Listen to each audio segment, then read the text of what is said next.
Adika take a chole skurso na gambin pire na jakin to Yesu. Yora chuk shuk meri Yesu.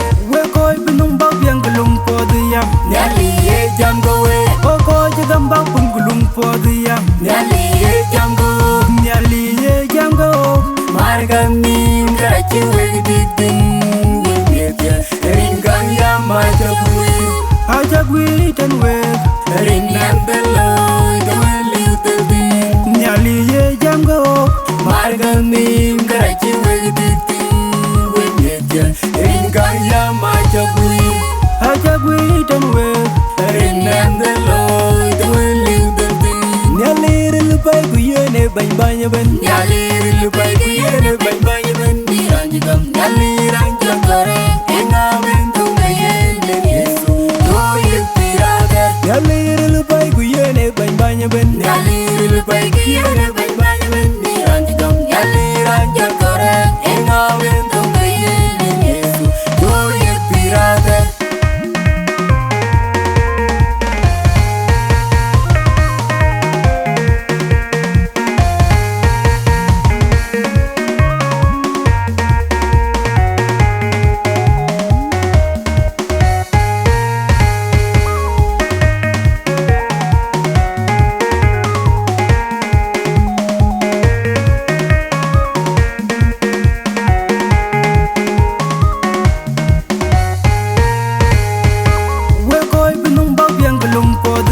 Nyali ye jamgo we.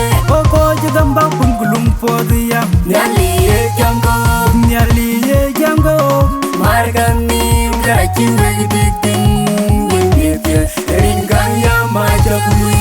Ajagui tan we. Rinandelo the we little bit. Nyali ye jamgo.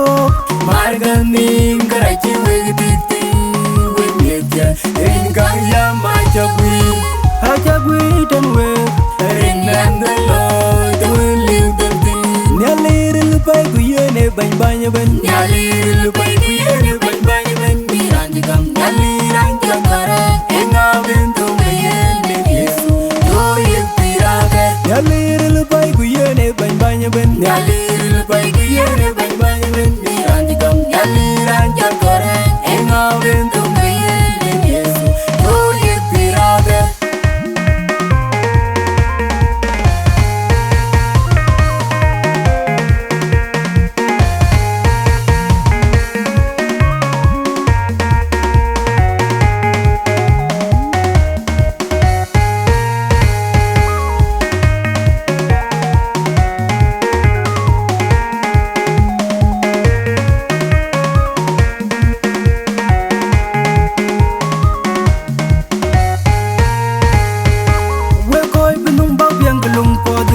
Nyali ye jamgo we. Ko jigamba bungulum podiyam. Nyali ye jamgo.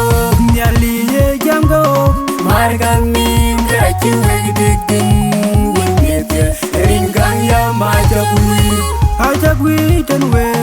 Rinandelo the we little bit. Nyali ye jamgo. Margami ngachi we didin. We get ringang ya majabui. Ajagui tan we. Rinandelo the we little bit. Nyali rilupai kuyene bany bany ben. Nyali